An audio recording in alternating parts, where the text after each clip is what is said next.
Welcome to Books on Air, the podcast that tells the story behind the book.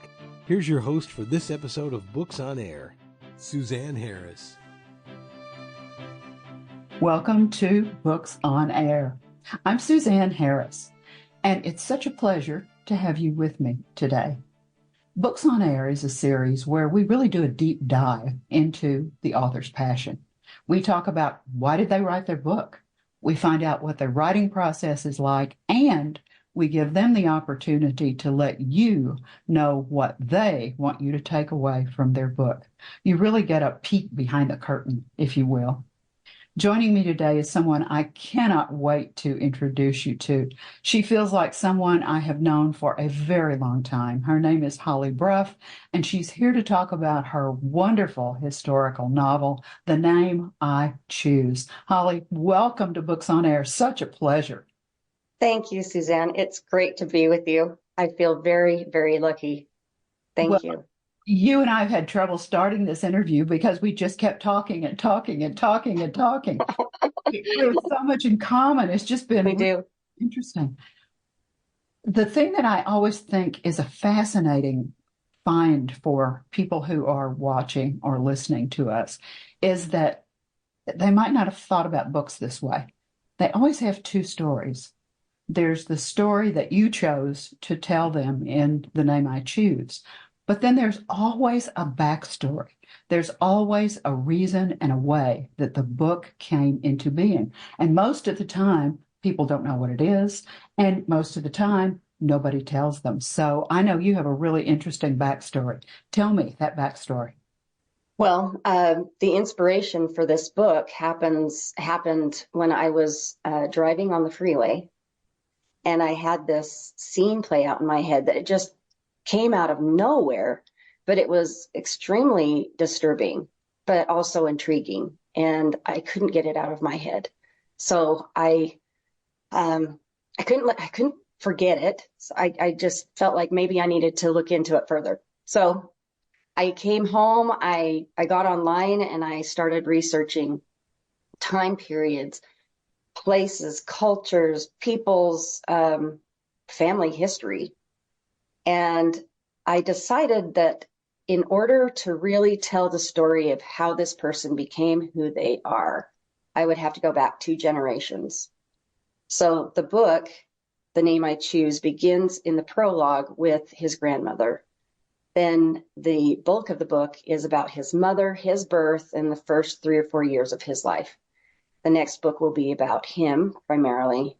And then the last book is about his daughter. And we really have to go through 2 whole novels and 3 generations to get to the happy ending, because it's very real to life. It's full of tragedy, but it's all the feels. You got love and companionship, and then you have deception and intrigue and even murder. So, it kind of covers the whole gamut, really. But that's what life is, right? We have ups and downs and roller coasters, and so that's what this is, a roller coaster ride for sure. Have you written in the past? The thing about you that I think is so interesting as well is that you told me a story about being dyslexic, and I was shocked when you were telling me that story because your writing style, your prose is beautiful. And everything flows so well. And I was so surprised when you talked about being dyslexic. Tell our audience that story. When I was in elementary school, I was diagnosed with dyslexia. I struggled with, I would flip-flop words or letters, had a hard time deciphering between B's and D's and that kind of thing. So I had to go to a special class every day, and kind of hated it because it set me apart from all the other children. And it was hard to I had problems with comprehension and those kind of things. So when I was a teenager, I was taking religious classes, and my religious teacher told me that if I read the scriptures every day, I would overcome my dyslexia. And I took him at his word. I said, okay, I'm going to do it. And he said that God would help me. So I started reading the scriptures every single day. And of course, I didn't understand what I was reading, but I was reading it. And eventually, as time went on, I gained an understanding of God's word, and I overcame my disability, per se. So, yeah. I think you did more than overcome. I mean, this book is really, really, it's multi-leveled. Your characters are well developed. And I'm just stunned that you've not written before, because it just sounds like an author that has written before. Let's give our audience an overview of what the book is about. Okay, so it really is like a movie playing in my head. And excuse me, I am a very visual person. So being able to see the places, feel the feels, understand the characters has been a real gift for me. It only took me 9 months to write the book, which ended up being about 550 pages. And you know, that's a lot of information, a lot of detail that people nowadays don't want. But it was really kind of writing a screenplay for this movie that's in my head. But it is about a young girl who doesn't know her origin, doesn't understand where she comes from, especially when she's sold into servitude by her father, who she believed to be her champion in this kind of horrible life she's had to live for 15 years. So when she's 15, she's sent to an abusive master's household to be a servant. And she doesn't realize that she's more of a slave than a servant until about a month later, when she isn't getting any paychecks. She's not getting paid. Everybody else is getting paid on Saturday morning. They get their paychecks, and she waits and she listens, and again, doesn't get her paycheck. So she goes to the housekeeper and says, "Can you tell me why this is happening?" And she said, "Well, I've wondered the same thing, and I've asked, and I understand that your family got a large parcel of land and a big home, and so you've been paid for." Wow. And she's like, "Wait a minute, I'm doing the work and I'm not going to get paid at all." And she said, "Nope, I'm sorry, you're at the mercy of the Trudeaus. You're here forever." And well, that was a real blow for her, because she's miserable in this household. So And she goes anyway, on lots and lots and lots of adventures in this book. she does. She falls in love with the Duke of Cadiz, who's supposed to be the future king of Spain. And he seduces her with yummy foods, which is something that she loves. She loves food. She's a chef herself, because she's been cooking for her family for 8 years. And and he's also a food connoisseur. So that's something that they had in common. And he would bring her these delicious treats to taste and whatever. But they had a short love affair, and then he left her pregnant and wanting. And so she needed to protect herself from her master and protect this unborn child. And so she fled. And that's actually a part of the story that I wanted to read today. Okay. Was after she flees. Super. Go ahead. Kind of her experience. Would you like me to do that now? Yeah, that's great. So as instructed, Amalia stuck to the trees, keeping in their shadows on the outskirts of Aguilas. But the trees spread farther and farther apart as houses clustered closer together, and the thought of Abuela peering down at Amalia from the second floor of her home and knowing someone else could be doing the same thing frightened her. Once she entered town, the streets narrowed and visibility beyond the next bend became impossible.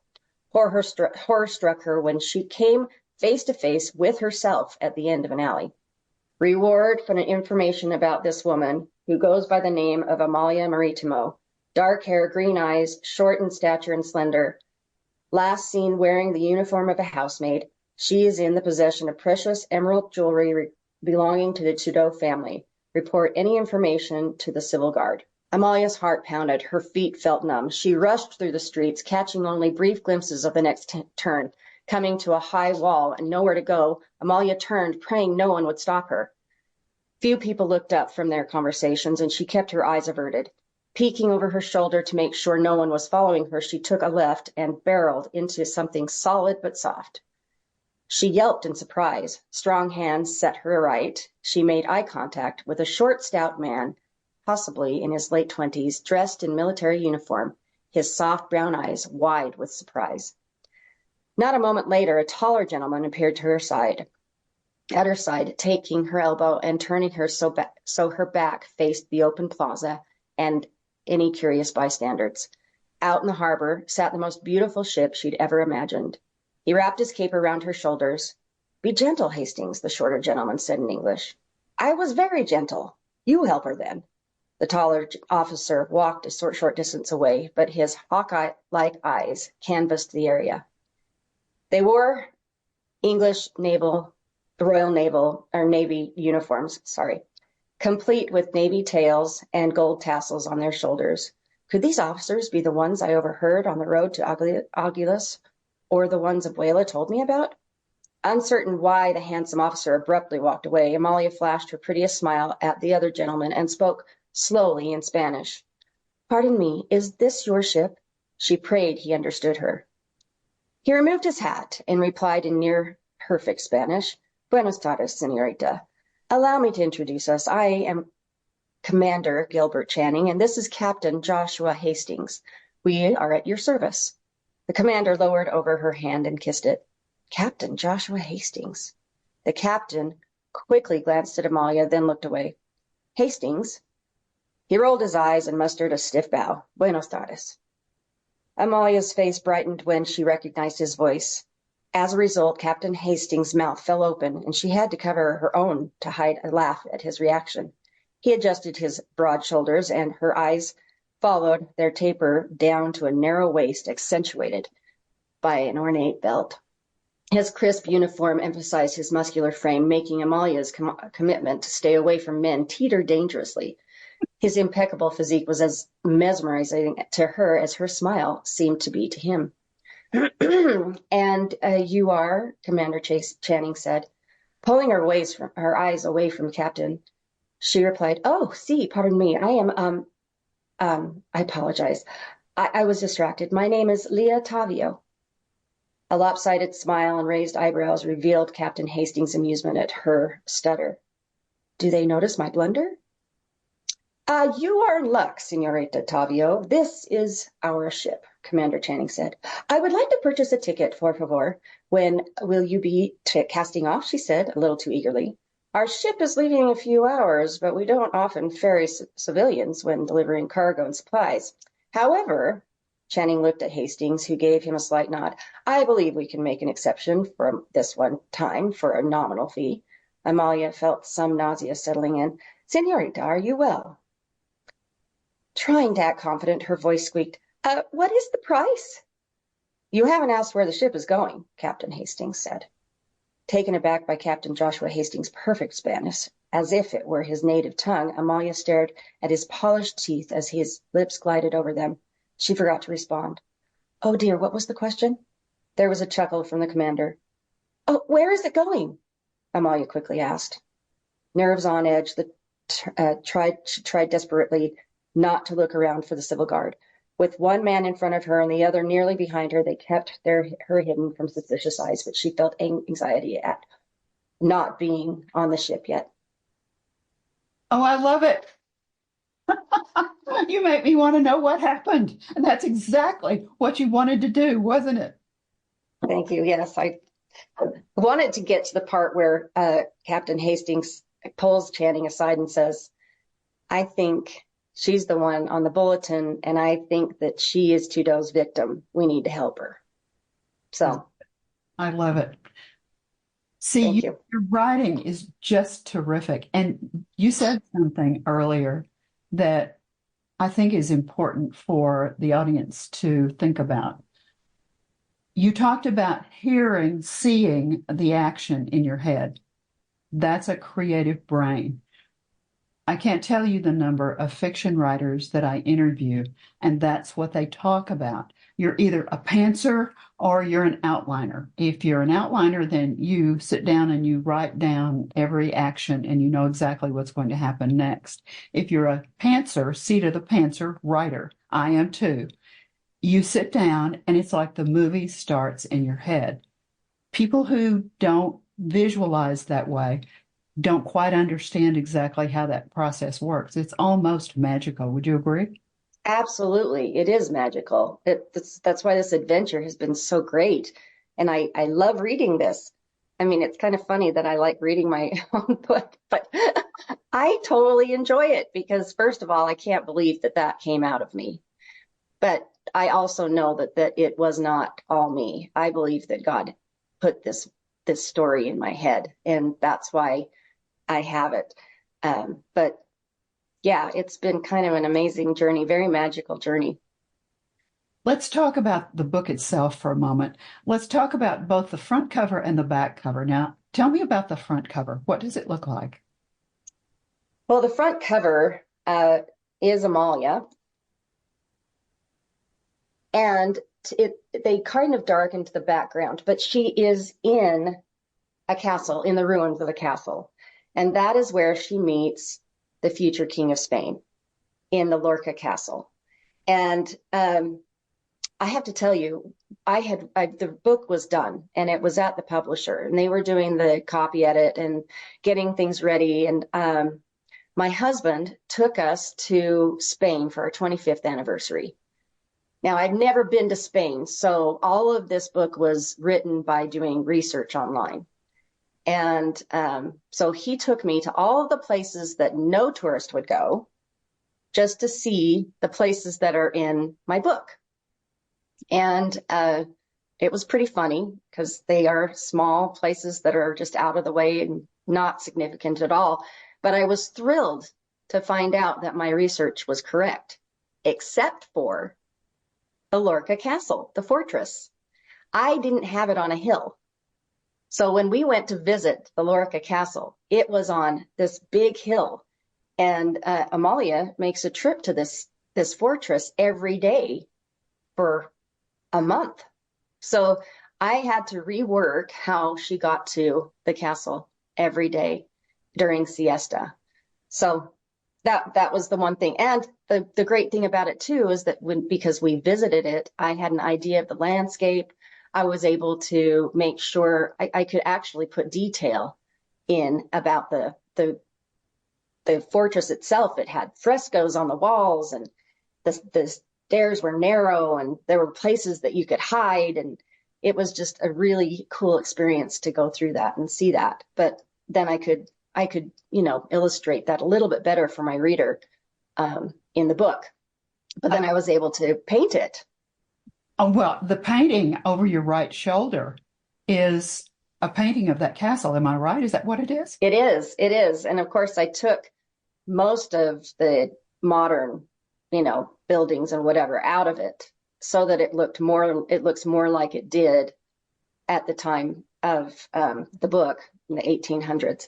But yeah, so my publisher was really excited about this watercolor, and for free, they put it on the back of my book so that people can see it and kind of get an idea of the terrain of the Lorca Castle and the beauty of all the flowers and everything. Because Cisco, the Duke of Cadiz, he would always give her a bouquet of wildflowers every time he saw her. And so the flowers are in the painting, and just the vegetation, everything. It was a really beautiful place. I can really hear how much you love your work in your voice and the way that as you're talking about this, I could just feel you almost caressing the words and caressing the book and sharing your adventures with us, because you made me go right with you to Spain when you were talking about that castle. Our audience has got to be hooked by now, Holly. They've got copy of this book. So let's tell them where they can find it. Now, the name of it is The Name I Choose, Choose, by Holly Brough, Brough. It's on Amazon, but Holly, I know it's in some other places as well. Tell me where else the audience could find it. They can get it off of my website, which is hollybrough-TNIC, the name I choose, TNIC.com. And it's anywhere. You can order it anywhere online from anywhere that sells books. Walmart, Barnes and Noble, especially exlibris.com, which is my publisher. So, what else is on the website? Is there a bio about you? Is there other information there about you? There's a bio. There's a little bit of a backstory about the book itself, and I think there are a few reviews and whatnot. I've received 8 awards for this book, which I'm very proud about. And so those and some reviews are also professional reviews are also on the website. So they should get a good feel of what they've got in store for them. Now, you're also a watercolorist. I want our audience to look at the background and see some of your work. You painted the picture of the castle. You did the painting. What do you call a watercolor? You did a watercolor of the castle. Right, a watercolor painting. Yes. So where can we see your watercolor work? Most of my watercolor work can be found on Instagram at HCN Brough-art. And also on Facebook, I post my art. And usually people, if they're interested in a piece, they will DM me. And I can give them information. I usually frame all of my watercolors, so they would get a finished piece of work. But there are some times when I haven't had a chance to frame it yet, and somebody really, really likes it, so they'll just take it as it is. I also do prints and cards and things like that, and it's really fun to share my art with others. I love God's creations, and most of my art is landscapes and things. Well, you are such a multi-talented person. Thank you. It's just so much fun to talk to you. I know you and I can just talk and talk and talk and talk and talk because we have. Our viewers, our audience will become readers. They will pick up a copy of this book. It's well worth it. I mean, it's a wonderful adventure. But there's a little more to this book than that. What do you want the audience, when they become readers, and for the very last time, this is a book they'll just sit down and they'll just start and they won't want to stop. But they may stop and think about some of the things that are in there, because this is about a male-dominated society.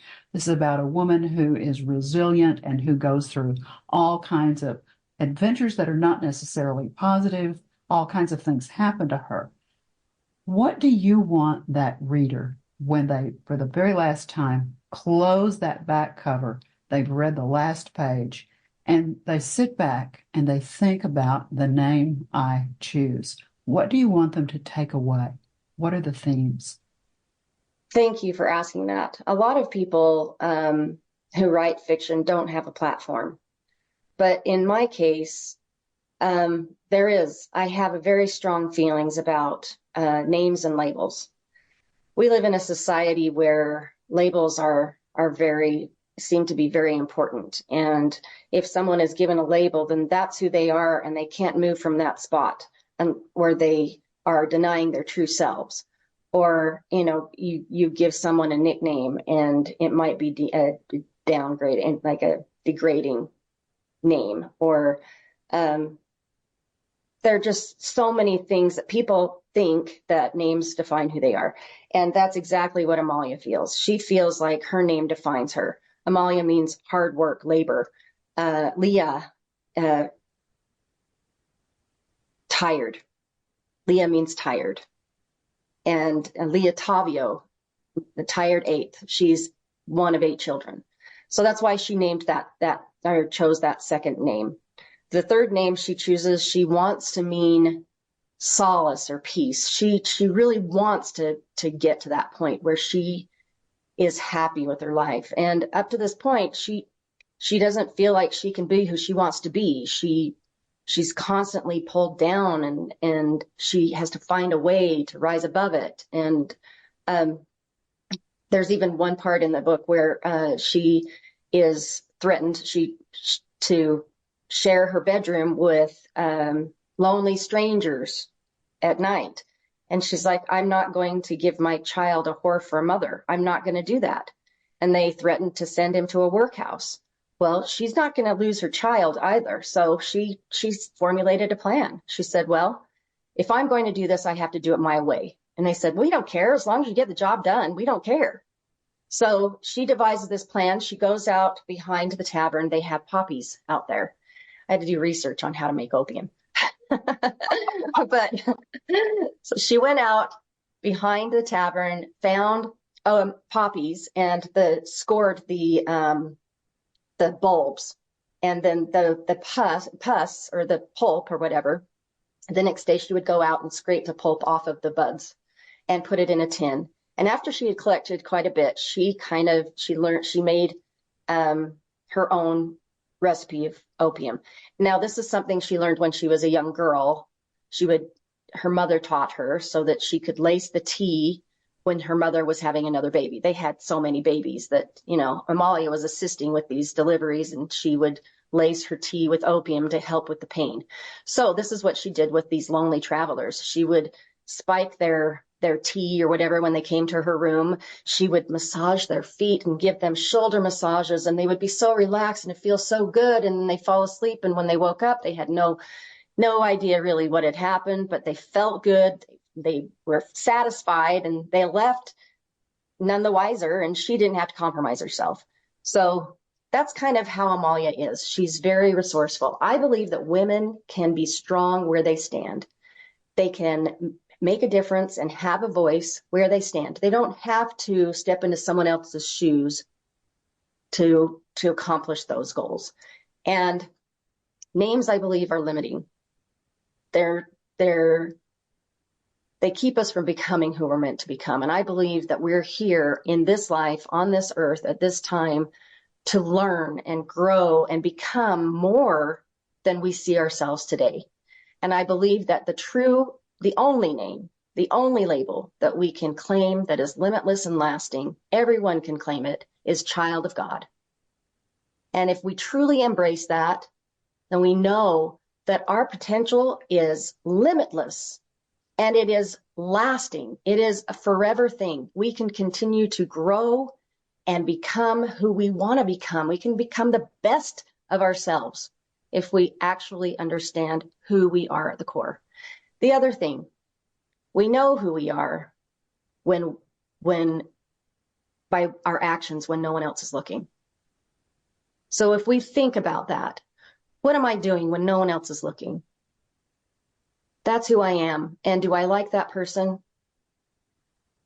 If I don't, I know that I can improve. I can change. I can become, because I'm a child of God. So that's the message really from this book. And she has an opportunity to embrace that. It's very difficult for her because of the past that she's had. But there is a savior in this story. And he's the one that shows her the way, helps her understand and know that, you aren't what you do. You are who you are inside. That butterfly that wants to come out of its cocoon.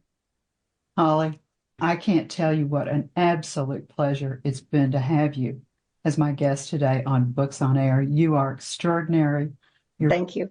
Your book is a wonderful read. It's just been so much fun and such a pleasure. Thank you, thank you, thank you for being my guest. Thank you. Thank you. You're wonderful. You look wonderful today, too, by the way. You're very kind. Thank you, my friend. You're welcome. Thank you for joining us today here on Books on Air. It's just been such a pleasure to see you. You can hear this podcast not only on the Web Talk Radio platform, but you can also hear it on Apple, on Spotify, and on iHeartRadio. Until we see you the next time, keep on reading. Keep on telling your own stories. And just keep on keeping on. We'll look for you next time, and it will be another fun interview because you never know what we're going to talk about. Thanks again for being with us.